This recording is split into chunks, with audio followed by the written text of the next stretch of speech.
नमस्कार आप सभी को। नवरात्रि की आपको बहुत बहुत शुभकामनाएं और उससे भी ज्यादा हर्ष की बात कि आप सब हमारे साथ उपवास चिकित्सा पे यूं ही डटे हुए हैं। कुछ नए लोग, नए चेहरे और कुछ मेरे बहुत पुराने योद्धा जो हमारे साथ उम्र के 70वें पड़ाव पे, 80 के पड़ाव पे भी इस तरीके से हैप्पीली फास्टिंग करते हैं और खुश दिखते हैं और एक प्रूफ करते हैं कि जो हमारी पुरानी एंशियंट थेरेपी थी, एंशियंट साइंस थी, उसको वापस से समझने की जरूरत है, सीखने की जरूरत है और उससे जो फायदे हो रहे हैं उनको कुछ पेपर वर्क करने की जरूरत है।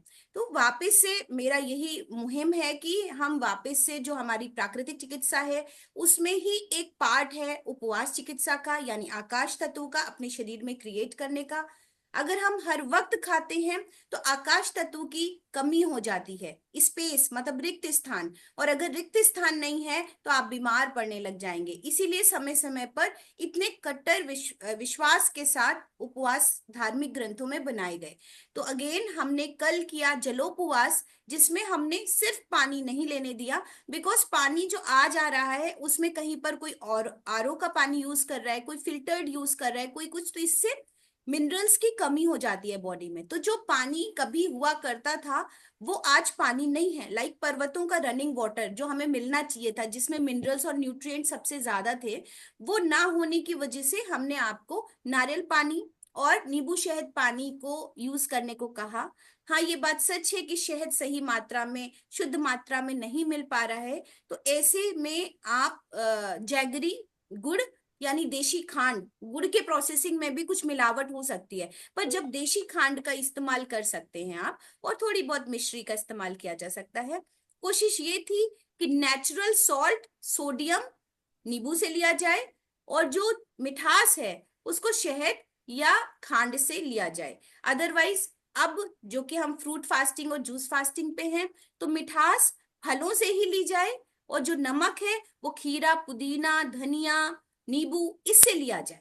उसकी पूर्ति नमक से ना की जाए। और आप सेंधा नमक या हिमालयन पिंक सॉल्ट, जिन पे थोड़ा सा लगता है कि ट्रस्ट है, इनमें मिनरल्स ज्यादा अच्छे हैं, तो उनको थोड़ी मात्रा में यूज करें। पर सिर्फ उसको तरीका ना बनाएं अपने ब्लड प्रेशर से ऊपर आने का। उससे क्या होगा, जो हम इस तरीके के जूसेस की आपके अंदर पूर्ति करना चाहते हैं, जो प्रॉब्लम को ठीक करेंगे, उससे फिर आप वंचित रह जाएंगे और आपको लगेगा अरे ठीक तो हो गया। राइट। तो ऐसा ना करें। और आप सब मेरे साथ चल ही रहे हैं। कल का दिन के बाद हम परसों का दिन एक असेसमेंट वापस फीडबैक लेना चाहेंगे।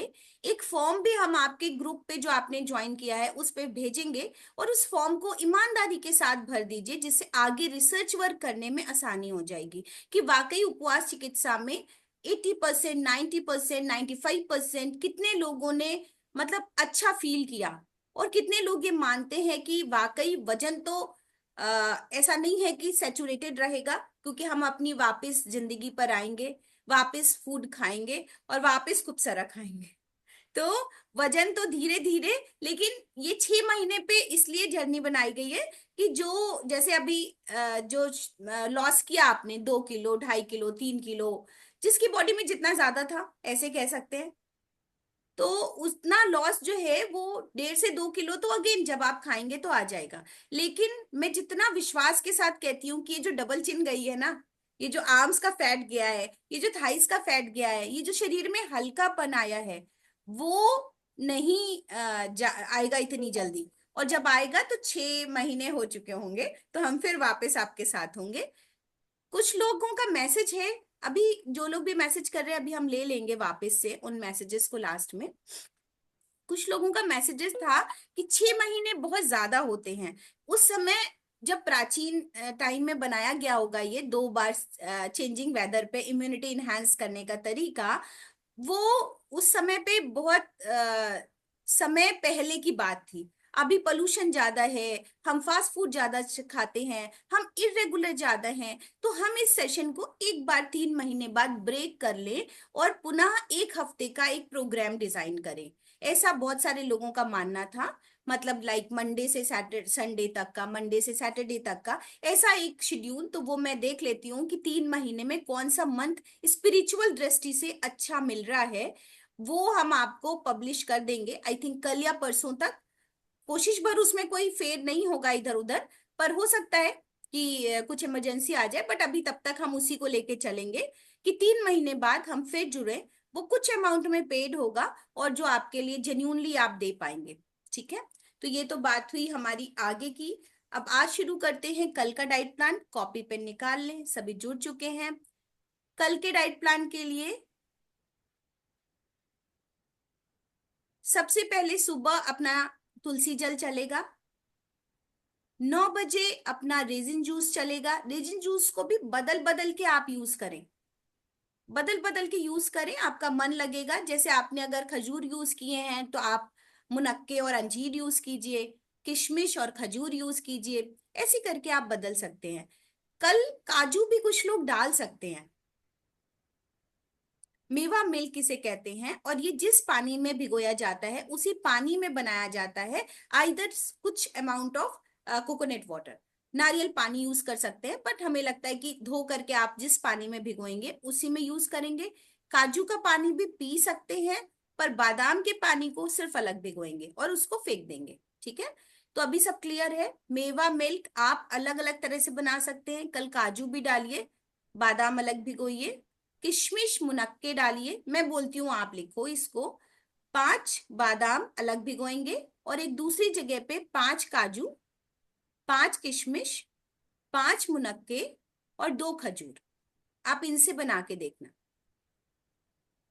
ये रात में आप ओवरनाइट सोक्ड कर दें धो करके, और इसके पानी को ही जब आप ग्राइंड करेंगे तो वो बादाम भी डाल करके आप ग्राइंड कर दें और छान लें।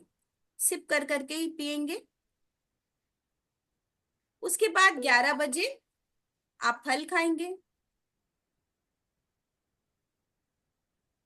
1 बजे सलाद खाएंगे, मतलब कच्ची कच्ची ऐसी सब्जियां जो हरी हैं, टमाटर है, गाजर है, खीरा है, ककड़ी है। सुबह पपीता है, अनार है, केला है, सेब है, कीवी है, स्ट्रॉबेरी है, जो भी आपको मिल रहा है ऐसा। एंड शाम को आप टी पियेंगे एक, और उसके साथ थोड़े से कल हम लोग सीड्स ऐड करने वाले हैं, जिनके पास भी, सभी के पास अवेलेबल है।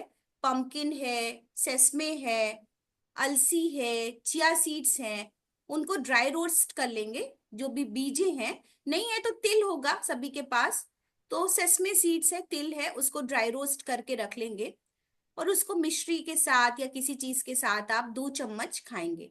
अगर मिक्स सीड है बहुत अच्छा है, नहीं है तो सिंपल आप ये ले लीजिए, तिल अपना सफेद तिल देशी, आप उसको 2 चम्मच ड्राई रोस्ट कर लीजिए और उसको आप टी के साथ यूज कर सकते हैं।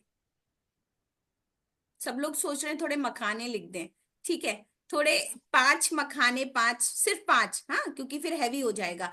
5 मखाने करीब आप रोस्ट कर लें, और सीड्स और मखाने और टी अपनी लेमन वाली ही कल चलेगी। ठीक है, रात में आप 7 बजे के आसपास सब्जी खाएंगे। तो जो लोग भी लौकी की बनाना चाहें, सबसे प्रेफरेबल तो लौकी की सब्जी होती है। आप जीरे और 1 चम्मच ऑयल के साथ छौंक दें और फिर खाएं, और ज्यादा सी खाइए, ज्यादा सी खाएंगे, हाँ, पेट भर जाएगा। उसके साथ सैलेड काट सकते हैं, बढ़िया खीरा काट लीजिए, नींबू डाल लीजिएगा। और वो अदरवाइज बंधे की सब्जी, रफेज अच्छा होता है और न्यूट्रिशन की दृष्टि से भी अच्छी है। तो जिनको ऐसा लगता है वो बंधा है, कद्दू है जो खाते हैं, वो खा सकते हैं। साथ में आप चटनी बनाइए कल मिक्स शाम को, धनिया मिक्स पुदीना, मिक्स वेजिटेबल उसमें सेंधा नमक और नींबू मिला के। मिक्स वेजिटेबल की बना सकते हैं या उसका सूप जी बना जी बिल्कुल, मिक्स मिक्स वेजिटेबल भी हो सकता है। साथ में चटनी बनाइए धनिया पुदीने की, और जी सलाद काट सकते हैं, हाँ, खीरा मन है, जी। ककड़ी मन है, जो भी आपको लगता है, टमाटर काट सकते हैं एक छोटा छोटा। रात को तो खीरा मना कर। जी, बहुत सारी जगहों पे मना है, पर सर मना तो फल भी होता है। हम लोगों ने 7 बजे 8 बजे फल खाए ना, तो डिपेंड्स आपका बॉडी कैसा बिहेव करता है और कैसे है। उत्तरा फल, उत्तराखंड में ठंडा है ना, तो इसलिए जी, इस प्रकृति अलाउ नहीं तो आप चटनी और सब्जी खाइए, हाँ, चटनी बनाइए और सब्जी खाइए रात में। दिन में हमने सलाद वो खाया ही है। ठीक है, देखिए, रसगुल्ला हर वक्त खाया जा सकता है, रसमलाई हर वक्त खाई जा सकती है, पेस्ट्री हाई कैलोरी रिच, हाँ मतलब इतना बड़ा कन्फेक्शनरी आइटम रात में भी उठ के ब्लिंकिट हो जाएगा और सब लोग खा लेंगे। और खीरे के लिए इतने सारे सवाल हैं। तो मुझे लगता है कि अगर सब्जी का प्रपोर्शन और खीरे का प्रपोर्शन, चटनी का प्रपोर्शन और एक चपाती जो अभी कल नहीं है, उसके साथ अगर आप खाते हैं तो मुझे नहीं लगता कि कभी भी कोई समस्या होती है कच्चा अनाज खाने में या फलाहार करने में। ठीक है। जब आप अति करेंगे, जरूरत से ज्यादा कोई चीज खाएंगे, तो क्या है, खीरे में पानी का कंटेंट ज्यादा है। तो जो आपने भोजन किया और जो खीरा खाया उसमें पानी का कंटेंट ज्यादा है, तो आपका वो जो एंजाइम्स है वो लिक्विफाई हो गए। अगेन वैसा ही जैसे आपने खाने के बाद पानी पी लिया। तो एक मॉडरेट अमाउंट में खाया हुआ सलाद जिसमें खीरा भी हो, किसी भी समय कोई दिक्कत नहीं है। और वैसे भी सूर्यास्त के समय ही खाना चाहिए। पर जो लोग लेट आवर्स पढ़ाई कर रहे हैं उनको ये समझने की बात है कि ऐसा ना हो वो 6 साढ़े 6 बजे खा के बैठ गए और सो रहे हैं 1 बजे। ऐसा भी नहीं करना है। सोने के 3 घंटे पहले आपको भोजन को समाप्त करना है। प्रायोरिटी ये है कि सूर्यास्त के समय खाएं, अदरवाइज सोने से 3 घंटे पहले खाएं। ठीक है। तो ये था कल का डाइट प्लान, जिससे कि एक ही रिदम में रहा। और कल मिलेंगे जहां पे हम परसों का करेंगे, और परसों आपका असेसमेंट डे। अभी हम मैसेजेस पढ़ते हैं।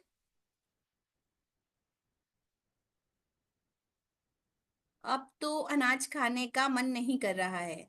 यही मन करता है कि आफ्टर फास्टिंग भी यही डाइट प्लान कर लें। भाई घर से भगा देंगे लोग, ऐसा ना करें। और देखिए, हमारे नेचुरोपैथी में हम एक चीज पढ़ते हैं, एल्कलाइन डाइट और एसिडिक डाइट। हमने आपको टोटल एल्कलाइन डाइट पे रखा। हायर अमाउंट ऑफ एल्कलाइनिटी बीमार करती है, बहुत सारी क्रॉनिक इलनेस का कारण भी होती है। इसीलिए बहुत बार जो लोग सिर्फ फास्टिंग पे रहते हैं या अनाज छोड़ देते हैं, उनको भी कहीं ना कहीं कोई प्रॉब्लम आती देखी गई है। ठीक है। तो मैं उतना कंट्रोवर्सी में नहीं पढ़ना चाहती, बट 20% कुक्ड फूड हमारे को बनता है अगर हम समाज में रहते हैं। अदरवाइज आप कभी अगर खा लेंगे तो फिर आपको नुकसान हो जाएगा। तो ऐसा ना करें। एक संयमित जीवन जिए, ना ही बहुत अति करें और ना ही बहुत ही लूज छोड़ दें अपने आप को कि हम हर वक्त हर चीजें खा सकते हैं। तो एक सिस्टम बनाएं और सिस्टम के तहत काम करें। खाना तो है, और शौक से तोड़िए अच्छे से और अच्छे से बिताइए दिन। कल एक्चुअली लास्ट डे है फास्ट का। नहीं, लास्ट डे सैटरडे है, बट क्योंकि उसके बाद। हमारे यहाँ कल लास्ट डे होगा, क्योंकि हमारे यहाँ अष्टमी पूजी जाती है। तो परसों अष्टमी है, तो हम लोग सप्तमी तक ही व्रत रखते हैं। तो कोई फिर हमें बात क्या नहीं। करना चाहिए? हाँ, तो आप इतना सा चेंज कर लीजिए कि कल आप दिन में भी कुछ अमाउंट ऑफ ऑयल यूज कर लीजिए, बस हो जाएगा मैनेज। और थोड़ा कम खाइएगा अष्टमी वाले दिन। ठीक है। हम्म। ओके। बस इतना कर लीजिए, कल दोपहर में भी तो आप थोड़ा कल सा आलू आलू भी खा सकते हैं? खा सकते हैं, कल कल आप खा आलू खा सकते हैं। सकते जी। हैं? ठीक है। बाकी लोग ना सुने कृपया, सैटरडे तक रहे, ऑलरेडी एक दिन कम है। ठीक है। तो हम लोग सैटरडे को ही अष्टमी कर रहे हैं, तो सैटरडे के हिसाब से मैं डाइट प्लान बताऊंगी जिससे आपको फायदा होगा। और कल एक्चुअली मेरा थोड़ा बिजी शेड्यूल है, कल मैं अटेंड नहीं कर पाऊंगी, तो मुझे परसों वाला डाइट प्लान कैसे मिल पाएगा? ये इस पे आ जाएगा मैं ग्रुप पर? वीडियो अपलोड कर रही हूँ ना यूट्यूब पे। ठीक हाँ है। हाँ, तो एक उसमें दो से घंटे देख में करके। कर देती हूँ, वहां पे सुन लीजिएगा। ठीक है। ठीक ठीक ठीक, ओ। क्योंकि क्योंकि कल शायद मैं यकीन, नहीं सुन पाऊँ। हाँ तो वीडियो मिल जाएगा, और फेसबुक पे भी लाइव हूँ मैं, कुछ भी हाँ स्क्रॉल करेंगे हाँ, तो मिल ठीक। जाएगा। मतलब एक बार आपने ना लिख भी दिया था इस पे ग्रुप पर, हाँ, रिटिन वो में भी दे दिया था उस दिन मिस हुआ था एक दिन। इसलिए। अच्छा अच्छा, चलिए ठीक है। अदरवाइज अदरवाइज मैं चाहती हूँ कि आप पूरा सुने, क्योंकि देखिए पूरा सुनने से एक मोटिवेशन आता है, और थोड़ा थोड़ा कुछ ऐसा मिल जाता है जो हम मिस कर रहे होते हैं। जैसे कि मैं एग्जांपल हाँ देती हूँ कि एक मैसेज आता है कि हमें बहुत एसिडिटी बढ़ गई है। मैंने कहा क्या हुआ? वही नींबू पानी, शहद और नारियल पानी पी रहे हैं। तो मैंने कहा पानी, बोले पानी तो आपने कहा नहीं, बीच में पानी पीना है ये आपने कहा नहीं। अब देखिए, मैं तो हर पे बताती हूँ कि आपको एक जूस के बाद पानी पीना है, नींबू पानी शहद के बाद पानी पीना है, सिप कर करके पानी पीना है। मैं समझ गई, क्योंकि ऐसे तो एसिडिटी होगी नहीं। तो देखिए, एक छोटी सी बात हो सकता है, जिस टाइम पे हमने ये वाला मैसेज कन्वे किया हो, हमने उस समय पानी ना कहा हो, पर मेरे तो हर उसमें वीडियो में रहता है प्रॉपरली कि पानी बीच बीच में आपको सिप करते करते पूरे दिन पीना है। तो बस इसीलिए चाहती हूँ कि आप तो जुड़े हुए हो, चलो, लेकिन पता नहीं, और मेरे आजा। पास कहीं कुछ लिखा नहीं रहता, यकीन मानिए। मैं यहाँ बैठती सेमिनार हूँ जब, बता तभी सोचती हूँ कि सकता कल आपके लिए क्या मैं आ बताना गया। है, और तभी डिजाइन करती हूँ कि मेडिटेशन क्या कराना है। हाँ, उतनी देर में मेरे अंदर जो थॉट आता है मैं वो कराती हूँ। इसलिए पहले से प्लान ही नहीं है तो मैं पहले से क्या बता दूं। और वैसे भी किसी को नहीं बताना चाहिए कि आप कितने दिन उपवास पे रहने वाले हैं। नहीं, डर बैठ जाता है कि अभी कितने दिन और पानी पे रखेंगी, जूस पे रखेंगी, ऐसे थोड़ा सा क्रेज भी बना रहता है। आपको भी अच्छा लगता है, आप भी जुड़ते हैं, हमें भी अच्छा लगता है। ठीक है। और ये अच्छी बात है मानसी जी की पूरा घर फॉलो कर रहा है, मतलब इससे खूबसूरत बात नहीं हो सकती। बहुत अच्छा। मुझे नहीं लगता और किसी का भी घर फॉलो कर रहा होगा ऐसा। तो इसके बाद मेडिटेशन के लिए तैयार हो जाएं। कमर गर्दन सीधी,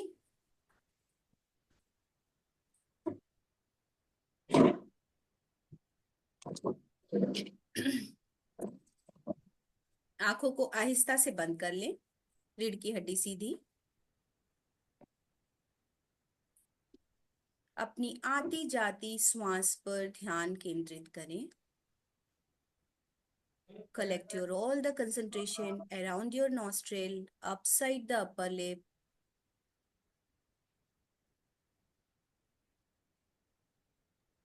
Feel the sensation of your breathing, touch of your breathing, warmth of your breathing.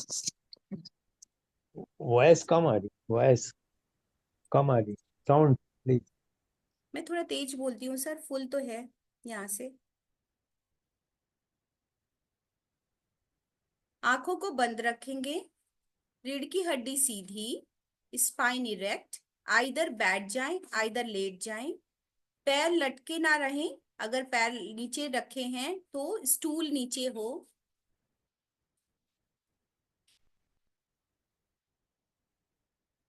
श्वास पर अपने ध्यान को एकाग्र करेंगे। वैसे तो उपवास का समय हमारे पूरे व्यक्तित्व को बदलता है, तो ऐसे समय पर विपश्यना ध्यान, मतलब अपने ही शरीर को सूक्ष्म दृष्टि से हर समय देखना, यह अद्भुत होता है और ऐसा ही करना चाहिए।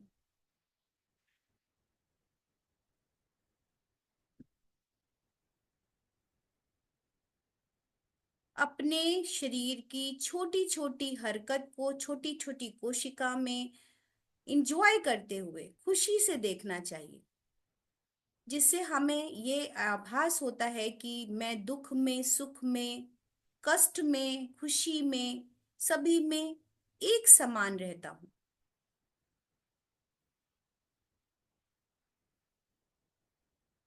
अपनी श्वासों पर ध्यान को केंद्रित करना सबसे बड़ा ध्यान है। जो हो रहा है उसको उसी तरीके से देखना।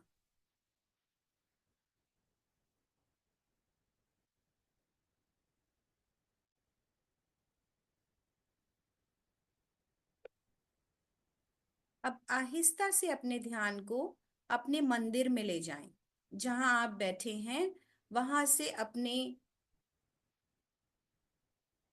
चैतन्य शरीर को, ये फिजिकल बॉडी है, फिजिकल बॉडी से ऊपर एनर्जी बॉडी को इमेजिन करें कि आप अपने मंदिर में दुर्गा माँ की स्तुति के सामने, प्रतिमा के सामने बैठे हैं,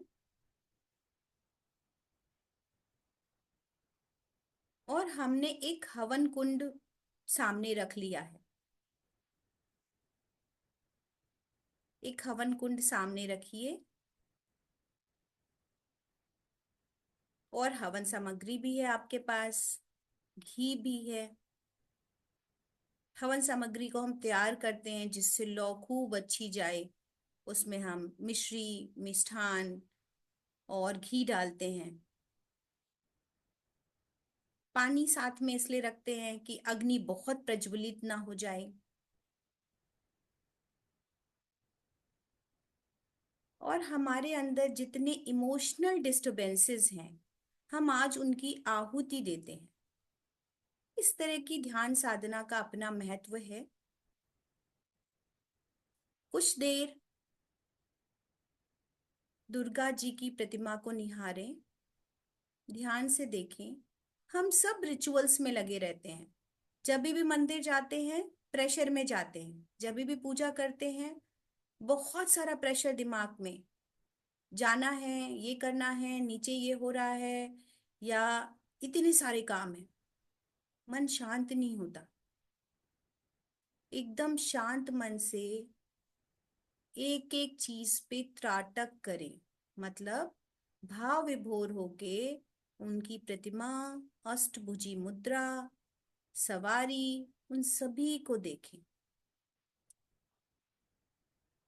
जब भी आप किसी चीज को देखते हैं या उनकी प्रतिमा को देखते हैं तो वो सभी ऊर्जा आपके अंदर धारण हो जाती है, और वो कब किस संदर्भ में आपके काम आ जाए आपको भी नहीं पता। उनके आशीर्वाद लेने के साथ हम कुछ हवन सामग्री उठाते हैं अपने हाथ में, और मैं अपना नाम लेते हुए अपने अंदर का सारा घमंड, प्राउड इस अग्नि में आहुति देती हूँ या देता हूँ। मैं अपने अंदर का सारा प्राउड, घमंड इस अग्नि में आहुति देती हूँ। एक बार पुनः, मैं अपने अंदर का सारा प्राउड इस अग्नि में आहुति देती हूँ। पुनः करें, मैं अपने अंदर की सारी ईर्ष्या इस अग्नि में आहुति देती हूँ। मैं अपने अंदर एकत्रित ईर्ष्या इस अग्नि में आहुति देती हूँ। मैं अपने अंदर एकत्रित ईर्ष्या को इस अग्नि में आहुति देती हूँ। मैं अपने अंदर एकत्रित एंगर, गुस्से को इस अग्नि में आहुति देती हूँ। मैं अपने अंदर एकत्रित गुस्से को इस अग्नि में आहुति देती हूँ। किसको? दुर्गा जी को साक्ष्य मानकर मैं अपने अंदर एकत्रित गुस्से को इस अग्नि में आहुति देती हूँ। मैं अपने अंदर एकत्रित द्वेष को इस अग्नि में आहुति देती हूँ। मैं अपने अंदर एकत्रित द्वेष को इस अग्नि में आहुति देती हूँ। मैं अपने अंदर एकत्रित द्वेष को इस अग्नि में आहुति देती हूँ। मैं अपने अंदर इकट्ठे किए हुए लालच को इस अग्नि में आहुति देती हूँ। मेरे अंदर जितना भी लालच इकट्ठा है इस अग्नि में आहुति देती हूँ। मेरे अंदर का सारा लालच इस अग्नि में चला गया है। लोभ, मोह, क्रोध, लालच, और एक होता है फ्रस्ट्रेशन, मेरे साथ ही ऐसा क्यों हुआ। तो पुराना जितना भी पास्ट है उस सबको मैं आहुति देती हूँ। मैं अपने भूतकाल को, पुराना बीते हुए समय को इस अग्नि में आहुति देती हूँ।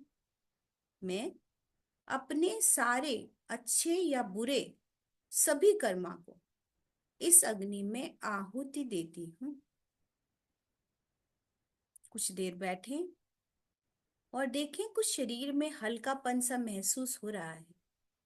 आज कुछ अच्छा किया है हमने, क्योंकि ये लोअर इमोशंस, निम्न भावनाएं हमारे शरीर को खा जाती हैं, हमारे मन को खा जाती हैं, और ये हम सब समाज में रहने वाले व्यक्ति इकट्ठा करते हैं, दिन भर में एकत्रित कर लेते हैं। तो हवन का, यज्ञ का चिकित्सीय भाव तो है ही है, पर लोअर इमोशंस को निकालने का भाव ज्यादा है। मेरी समझ से निम्न भावनाओं को इस तरीके से डेली आपको कभी कल्पनाशील होके, कभी यथार्थ में रह के आहुति देनी चाहिए।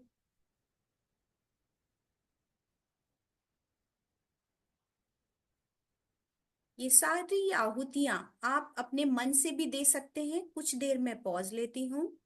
आपको जो भी लगता है कि मेरे अंदर अब्यूज बढ़ रहा है, मैं गाली दे देती हूँ, या मैं रो देती हूँ, या मैं किसी को बुरा दृष्टि से देखती हूँ, या मैं बहुत उत्सुकतावश किसी को भी बुरा कह देती हूँ, या मैं अहंकार में हूँ। सबसे बड़ी बात कि अगर आपके अंदर थोड़ा सा भी अहंकार आता है, आता ही है, हम मनुष्य हैं, जैसे जैसे हम ऊपर उठते हैं, जैसे जैसे हम अच्छा काम करते हैं, हमारे अंदर अहंकार आता है, पर वो हमारा अपना नहीं है। तो अगर आप आत्मा को साक्षी मानकर, दुर्गा माँ को साक्षी मानकर, कल्पनाशील होकर के भी ईमानदारी से अपने अंदर के अहंकार को आहुति देते हैं, इससे अच्छा कुछ नहीं हो सकता। ऐसे ही आपको पता है आपके अंदर कमी क्या है, आप उन सारी कमियों को सोचिए, दिमाग में लाइए और फिर उनकी आहुति दीजिए। जब आप सामने फिजिकल बॉडी की तरह करेंगे तो आपको नो डाउट आपकी फिजिकल बॉडी को बहुत आराम आएगा। पर कल्पना की दृष्टि से भी अगर आपने ये आहुतियां दी हैं दिन भर में एक बार, तो यकीन मानिए आपके अंदर एकदम हल्कापन हो जाएगा। क्योंकि आपकी जो ऊर्जा बॉडी है, एनर्जी बॉडी है, वो पहले खराब होती है और इन्हीं सब चीजों से खराब होती है, और यही सब एक्युमुलेट होके आपकी बड़ी फिजिकल बॉडी में प्रॉब्लम का कारण बनते हैं।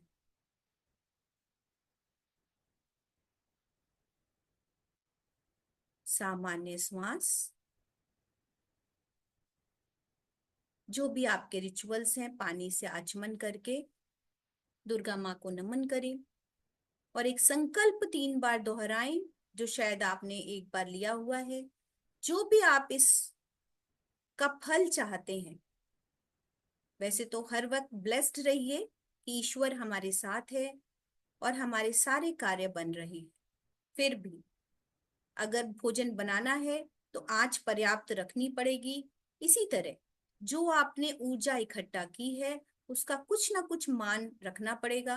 तो आप अगर 3 बार अपनी जो जो भी कुछ आप जीवन से चाहते हैं उसको सकारात्मक तरीके से 3 बार दोहराते हैं एज ए संकल्प कि यह कार्य हो रहा है, ईश्वर की कृपा से यह कार्य हो रहा है, ऐसा मुझे विश्वास है, ऐसा ही हो, और उसको यथार्थ रूप में देखते हैं, तो यकीन मानिए आपको मन की शांति के साथ साथ वो सब कुछ मिलेगा जो कुछ आप चाहते हैं। और अगर ना मिले तो इसमें ईश्वर की मर्जी मान के एक्सेप्ट करने का भी हौसला रखिए कि जो मेरे लिए अच्छा है, बेस्ट है, वो आप हमें प्रदान करें, या जिसके लिए हम इस पृथ्वी पर आए हैं वो मार्ग हमें प्रशस्त करें। अपने आप को धीरे से वापस अपनी कुर्सी पर लाएं जहां आप बैठे हैं। फिजिकल बॉडी को महसूस करें, शरीर के भारीपन को महसूस करें, जहां बैठे हैं उसकी एनर्जी को महसूस करें। सामने इतने सारे लोग इतनी जगहों से जुड़े हुए आपकी एनर्जी से कनेक्ट हैं, मतलब अगल बगल हैं, उनको महसूस करें। धीरे धीरे अपने हाथ पैरों को हिलाएं, हथेलियां आपस में रगड़ें, आंखों पे रखें और मुस्कुराते हुए अपनी आंखों को खोलें।